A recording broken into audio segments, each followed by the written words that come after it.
तालिबान के इशारे पर चल रहा है पाकिस्तान।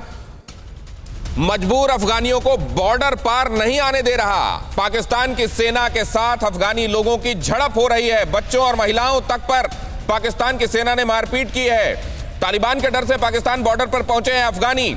और आप देखिए, यहां जब भारत के नागरिकों के संदर्भ में भारत ने एक बिल पास किया तो पाकिस्तान में कितनी मिर्ची लगी थी, धर्म का हवाला देकर बातें की जा रही थी। अब क्या उम्मा के हवाले से उनको ये मजबूर लोग नजर नहीं आते जिनको अपने यहां पर कम से कम शरणार्थी के तौर पर उनको आने देना चाहिए?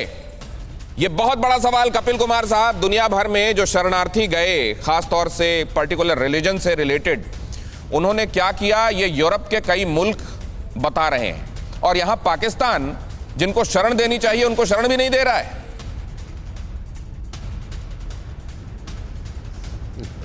देखिए, पहली बात तो यह है कि पाकिस्तान ने मुझे बताइए कि आज तक शरण किसको दी है। और जब रूस ने अफगानिस्तान पे कब्जा किया था तो जिनको शरण दी थी उनके हाथ में बंदूक थमा के उन्हें तालिबानी बना दिया था। दूसरी महत्वपूर्ण बात यह है कि जिन यूनाइटेड नेशंस और इन सब ऑर्गेनाइजेशंस की आप बात कर रहे हैं कि ये इनको रिवैम्प किया जाए या क्या किया जाए, मेरा तो सवाल ये है कि ये ऑर्गेनाइजेशन एग्जिस्ट कहाँ पे करते हैं? मंगल ग्रह पे एग्जिस्ट करते हैं या नॉर्थ पोल के ऊपर है या साउथ पोल के ऊपर है? इतनी बड़ी बड़ी डिक्लेरेशंस करके यूएन बनाई गई थी कि दोबारा वर्ल्ड के अंदर उस तरीके की चीजें रिपीट ना हो।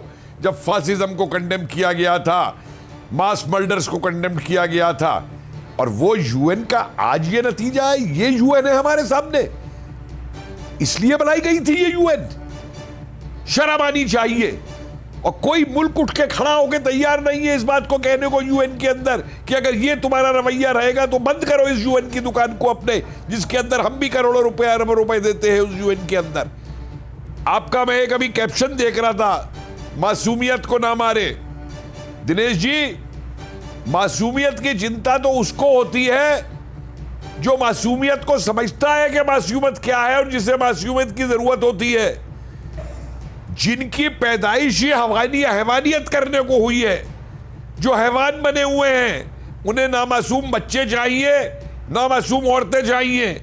उनको तो वो चाहिए जो 5-6 साल की उम्र से ही हाथ में बंदूक लेकर के चले और जो उनका झंडा है उस झंडे को दुनिया के अंदर फैलाए।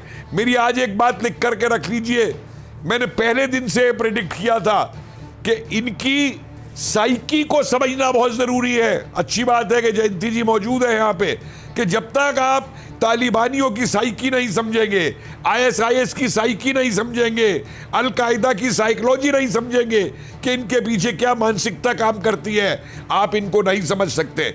और इनके पीछे जो मानसिकता आज काम कर रही है, बड़ा अफसोस होता है। आज भी मैं किसी चैनल पे सुन रहा था, एक बड़े भारी इस्लामिक स्कॉलर ये कह रहे थे कि इस्लाम में इसकी इजाजत नहीं है, इस्लाम में इसकी इजाजत नहीं है।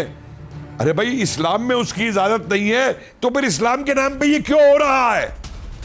क्यों ऐसा है इसका झंडा फैल रहा है कि सीरिया से लेकर के और बर्मा तक उन्हें जो है झंडा फैला करके। कपिल सर, आपने ये बहुत बड़ी बात कही है कि वो ये तो कह देते हैं।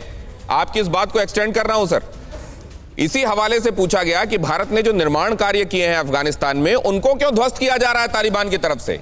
उन्होंने कहा ये क्रॉस फायर में फंस गए होंगे, हमने नहीं ध्वस्त किया, हम तो चाहते हैं बच्चों के स्कूल बने रहे। मैं आपके पास आ रहा हूं सर। कपिल सर, जावेद गफ्फारी हमारे साथ जुड़ गए हैं पाकिस्तान से।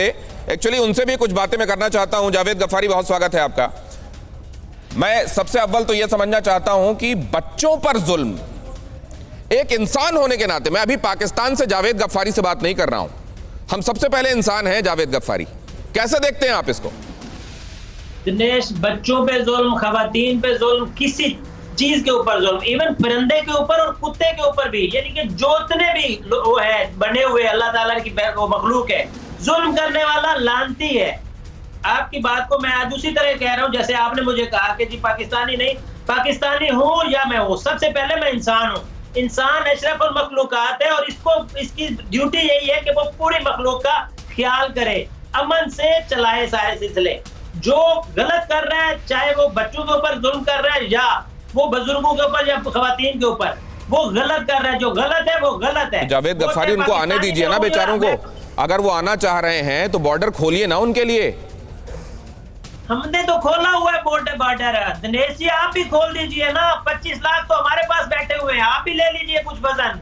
हम सारा तो हम ऑलरेडी 25 अरे आप वहां से अगर सीज फायर वायलेशन करना रोकें, वहां अमन बहाली करें, तो हमने बॉर्डर कभी तस्वुर भी नहीं किए थे। हमने तो अलग देश भी तस्वुर नहीं किया था।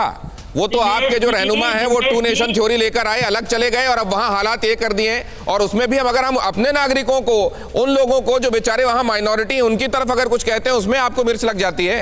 आप कहते हैं कि आप पर्टिकुलर रिलीजन के लिए क्यों कर रहे हैं, हम अपने घर में क्या। मैं सबसे बड़ी बात, मैं आपने इंसानियत का तकाजा दिया जावेद गफ्फारी, मैं तू मैं चीजों को गुम नहीं होने देना चाहता।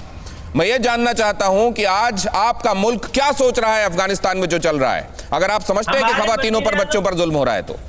हमारे वजीर आजम ने बिल्कुल वाज़ेह स्टेटमेंट दे दी है कि भाई हमारी बात तालिबान नहीं सुन रहे। आपके कानों तक ये पहुंची होगी बात, उन्होंने जबान से कही है, ना ट्वीट है और ना ही कोई प्रेस रिलीज है। उन्होंने कहा है कि अफगानी तालिबान हमारी नहीं सुन रहे और अफगानिस्तान की हुकूमत ऑलरेडी हमारी नहीं सुन रही थी। आपको पता है कि उन्होंने फजूल तरीन बातें भी कर दी हुई है पाकिस्तान के ऊपर। अब जो हुकूमत भी नहीं चाहती कि हम उसको कोऑपरेशन ये जो आप कह रहे हैं जावेद गफ्फारी, आपने पता नहीं वो गाना सुना है कि नहीं, चलो एक बार फिर से अजनबी बन जाएं हम दोनों। ये तालिबान और पाकिस्तान के बीच बिल्कुल वही है। जैसे ही पब्लिक में कुछ बोलने की बात आती है तो हम दोनों तो एक दूसरे को जानते नहीं, कोई लेना ही देना नहीं है। ये सच्चाई आप जमाने से कब तक छिपाएंगे जावेद गफ्फारी? अड़ी सोमवार से शुक्रवार शाम 6 बजे सिर्फ TV9 भारतवर्ष पर।